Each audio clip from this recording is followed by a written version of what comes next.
everyone, welcome back to our Accounting 210. In this video, we continue with chapter 7. As I said last time, we are almost done with the PowerPoint part. And then we will do some practice for the problem and then also for the multiple choice, the quiz part. Last time, I kind of rushed you just to focus on one part, that is the sales mix break-even point, right? We said logic is still the same. You can see chapter 7, one key topic is the break-even point. Everything is built actually based on break-even point. If you have the target operating income, you just change it for the numerator, but the logic is the same.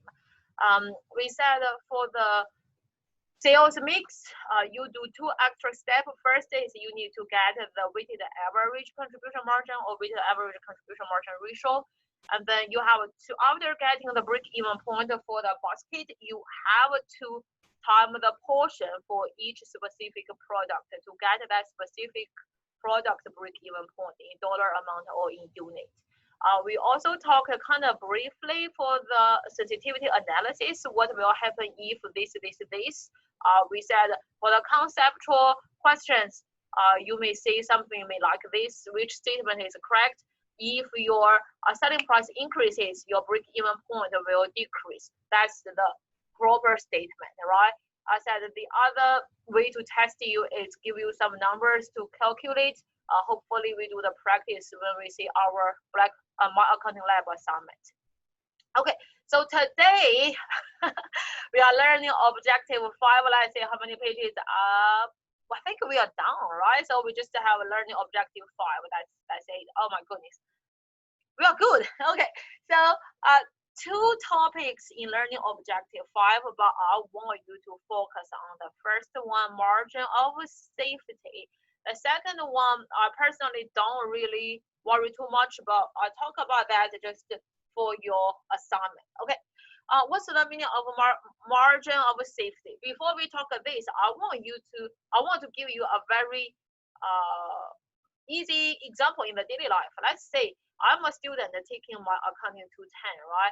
So my goal, kind of like my break-even point. What's the meaning of break-even point? You don't earn money, you don't lose money, right? If you go under the break-even point, you will be in trouble because you will have a loss. For me, I think for my accounting 210, my break-even point is 70 points. 70 points. If I get 70 points, I guess say I'm pretty happy, you know. So this is my minimum. I cannot go under this break-even point.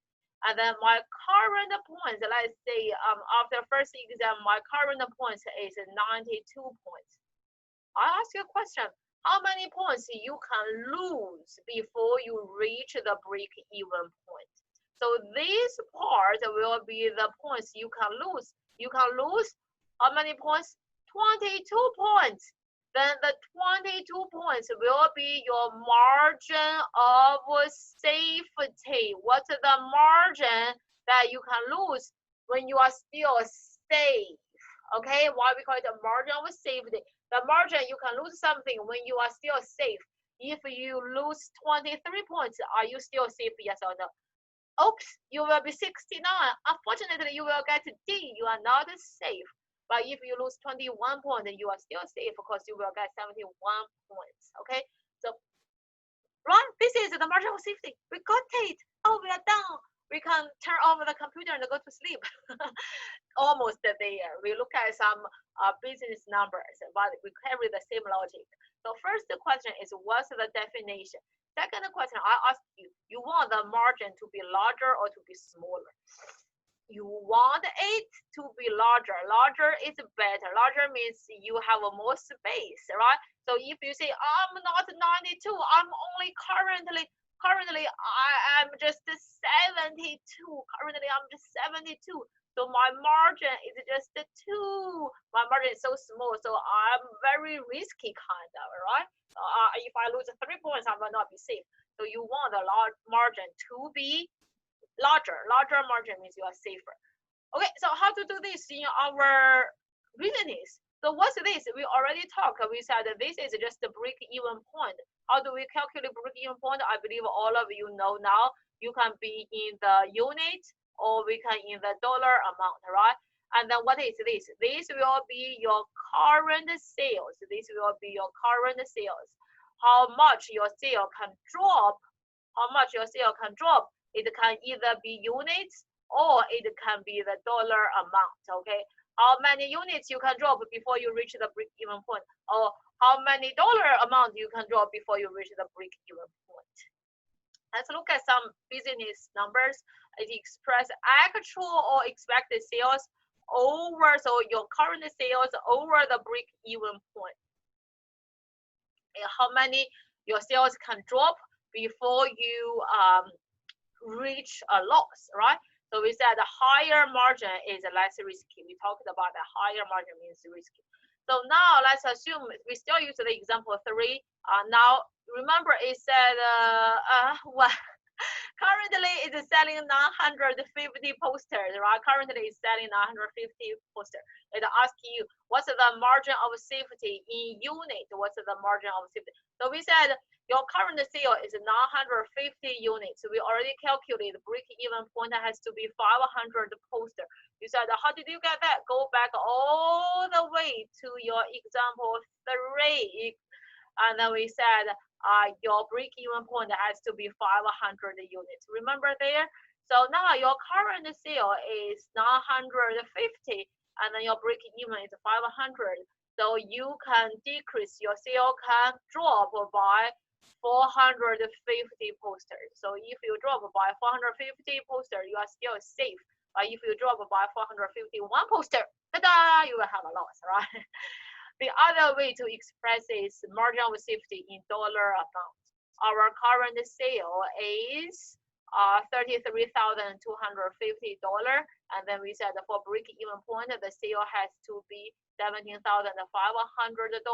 So your dollar sales can drop by $15,750 before you reach the loss. Okay, I'll go through. It's really nothing hard. Actually, it's just your current sales minus your break-even point. We can look at some example and then see how you will be tested. Another way to ask you is a margin of safety as a percentage. Okay, now if we ask you about percentage, 2 ways to work on it. One is you use the unit, and then one way is you use the dollar amount. So let's look at margin of safety. We said is 450 poster, and your current sale is 950 poster. So your sales can decrease by 47.4%. Your sale can decrease by 47.4% before you reach the loss. So similarly, if you do dollar amount, just to make sure if you do dollar amount for the numerator, you use dollar amount for the denominator. If you do units for numerator, you use units for denominator. Your numerator is margin of safety. Your denominator is your current sales. So it's the same amount, right? It's the same amount, the same interpretation. Your sales can decrease by 47.4% before you reach the break-even point, before you start losing money. Okay, last one. Talking about operating leverage and then operating leverage factor. I do not expect you to know everything here, but what you need to know, let's go through this so that you can solve your homework. Operating leverage. So this is just one terminology. You should know how do you get it.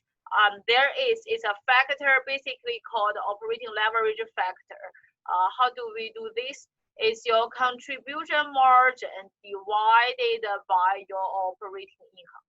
So operating leverage factor is your contribution margin divided by your operating income, and then you get a number, you get a factor. Okay, so how do we interpret this? Let's say for this example, I'm not going to go through this number. You just need to know you don't even really need to memorize this formula. You don't need to memorize this formula. You will not be tested for this part, okay? You will not be tested for operating leverage part, but you need this information to get the 4 points for the accounting lab assignment. Okay, so it may ask you how do you get the number. The factor is contribution margin divided by operating income. So for our example, you get this number, you found out that the factor is 2.11. How do we interpret it? It means if your volume increases by 1%, then your operating income will increase by 2.11%. It's that 1% times your factor. So if the factor is 3, let's say the factor equals to 3, how do you interpret that? If your volume increase by 1%, your operating income will increase by, sorry about that, your factor cannot be percentage, it's my fault, sorry. Okay, sorry about this. So if your factor is 3, how do you interpret it? If your volume increase by 1%, your operating income will increase by 3%. If your factor is 5, then your volume increase by 1%, your operating income will increase by 5%. You will say, this is really good. It's kind of like a leverage, right? But think about this. If your volume decrease by 1%, then your operating income will also be decreasing by a larger percentage. So it's, I would say, kind of like a seesaw or leverage.